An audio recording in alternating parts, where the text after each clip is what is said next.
1000 करोड़ मोदी का बाप का था, पैसा खजाना उठा के दे दिया। जो झारखंड का खनिज था उसको भी लेके जा रहा है। दुनिया में अगर सबसे कोई झूठा सर्वे कर लीजिए तो मोदी जी है अभी।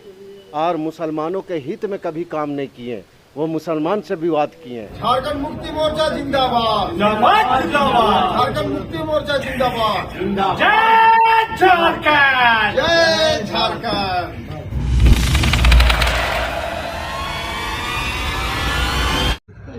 हफीजुल हसन साहब को आज बधाई देने के लिए अल्पसंख्यक जेएमएम मोर्चा की पूरी टीम के साथ आप खुद पहुंचे हुए हैं। फिर से मौका दिया गया हफीजुल साहब को, क्या बताइएगा? जी, सबसे पहले तो हफीजुल भैया को बहुत बहुत बधाई फिर से मंत्री बनाने के लिए। लेकिन 5 साल का मंत्री पद जो उन लोगों को मिला था, हेमंत भैया का देन था, उन लोग उस लायक थे, दिया गया था। लेकिन कुछ बीजेपी और केंद्र की जो षड्यंत्र से उनको रोक दिया गया, तो देर से आया लेकिन दुरुस्त है, फिर से उनको मिला। दिल से ही हम तमाम अल्पसंख्यक के ओर से दिल से उनको मुबारकबाद। जेएमएम के कोटे से बसंत जी को भी मौका मिला है। जी, सबसे बड़ी बात है, बहुत खुशी की बात है, हेमंत भैया के छोटे भाई बसंत भैया को मिला है और वाकई में दिल से खुशी होता है। और वो तो ज़मीनी स्तर के नेता है, वो इस चीज़ का लालच रखते नहीं थे, लेकिन आज हेमंत भैया नहीं है तो उनकी जगह में वो रहेंगे। और हम लोग जानते हैं कि बसंत भैया ऐसे एक नेता है कि वो आने वाला दिन में झारखंड को बहुत ऊंचाई तक लेके जाएंगे। पप्पू जी, मंत्रिमंडल का आज फिर से विस्तार करना पड़ा है, हालांकि 5 साल का कार्यकाल था, फिर से एक बार करना पड़ा, क्या कहिएगा? मैं तो यहाँ बधाई देने आया हूँ माननीय मंत्री हफीजुल हसन साहब को। 5 साल का टर्न्यू था, लेकिन केंद्र सरकार की एक षड्यंत्र में ईडी के द्वारा उनको गिरफ्तार किया गया, जो बहुत ही निंदनीय है। लेकिन फिर भी ये इन्होंने षड्यंत्र रचा, लेकिन कामयाब नहीं हुए और फिर से झारखंड मुक्ति मोर्चा के नेतृत्व में सरकार बनी है।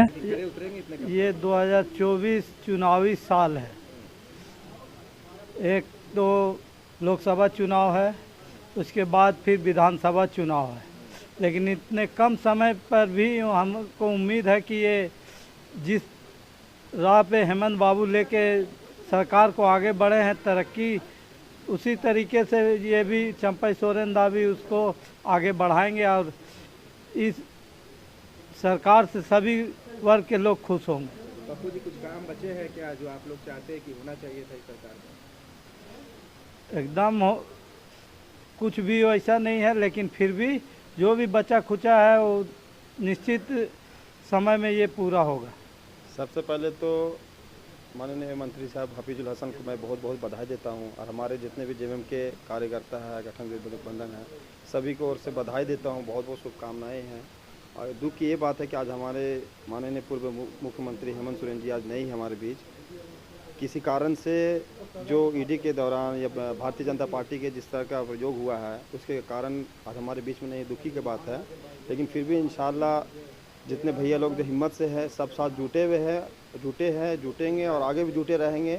और जो विकास का जो कार्य जो काम बचा हुआ है, अभी जलसन सर बताए हैं, जितने मंडल में काम विकास का बचा हुआ है सब पूरा करेंगे। जो गरीबों लोग के लिए बैंकेट के लिए बनाने का साथ दिए हैं, वो सब जो जो जगह ज़मीन के लिए है वो बात रखी गई है। आगे का भी कार्रवाई होगी और उस पर जाँच होके इंशाल्लाह बेहतर से बेहतर काम होगा, गरीबों के लिए काम होगा। और सबसे बड़ी बात ये है कि झारखंड मुक्ति मोर्चा में जो है ये गरीबों की सरकार है, युवाओं की सरकार है। जो सरकार जो काम कर रही, विकास कर रही, तो इनको बाधा डाला जा रहा है कि आने वाले समय में जो फिर से मुख्यमंत्री ना बन पाए, जो जेएमएम आगे ना बन पाए। तो हम लोग दुआ करते कि जितना भी भारतीय जनता पार्टी कोशिश कर ले, वो नाकाम रहेंगे। और आने वाले समय में भी 2024 का चुनाव में हम लोग मुँह तोड़ जवाब देंगे। जेएमएम की सरकार रहेगी और इंशाल्लाह थी, आज भी है और आने वाला समय भी रहेगी। मैं सबसे पहले श्री हफीजुल हसन बड़े भाई गार्जियन को 3.5 करोड़ जनता की ओर से बधाई देना चाहते हैं। वो 5 साल के लिए वो बैठ गए थे और बैठे हुए थे, मंत्री पद मिला, बड़ी खुशी लगी। लेकिन दुख की बात है कि हफीजुल भाई बोले कि बड़ी दुख लग रही है कि जो गार्जियन था, आला कमान है, षड्यंत्र के करके बदमाशी करके और उसको जेल भेजने का काम किए। लेकिन दुख की बात ये है कि जो गिराना चाहा वो दुख सुख में बदल गए और यहाँ फिर से बना, यहाँ मंत्री पद दिया गया और भारतीय जनता का मुंह काला हो गया। और हम लोग दुआ करते हैं जो काम बचा हुआ है बसंत सोरेन बेहतर तरीका से काम करे, अच्छा से करे। क्या चाहते हैं, क्या हम लोग चाहते हैं झारखंड में विकास हो, जैसा विकास के और काम जा रहा था आसमान के बुलंदी में, ये भारतीय जनता पार्टी के नज़र लग गया। दुनिया में अगर सबसे कोई झूठा सर्वे कर लीजिए तो मोदी जी है अभी, और मुसलमानों के हित में कभी काम नहीं किए, वो मुसलमान से विवाद किए, और अभी 1000 करोड़ रुपए मीडिया वाला के दिया। आप ऐसा मीडिया को मैं सैल्यूट करते हैं, सलाम करते हैं कि आप मीडिया पूरे दुनिया को दिखलाते हैं। और जो बड़े मीडिया है 1000 करोड़ मोदी का बाप का था, पैसा खजाना उठा के दे दिया, जो झारखंड का खनिज था उसको भी लेके जा रहा।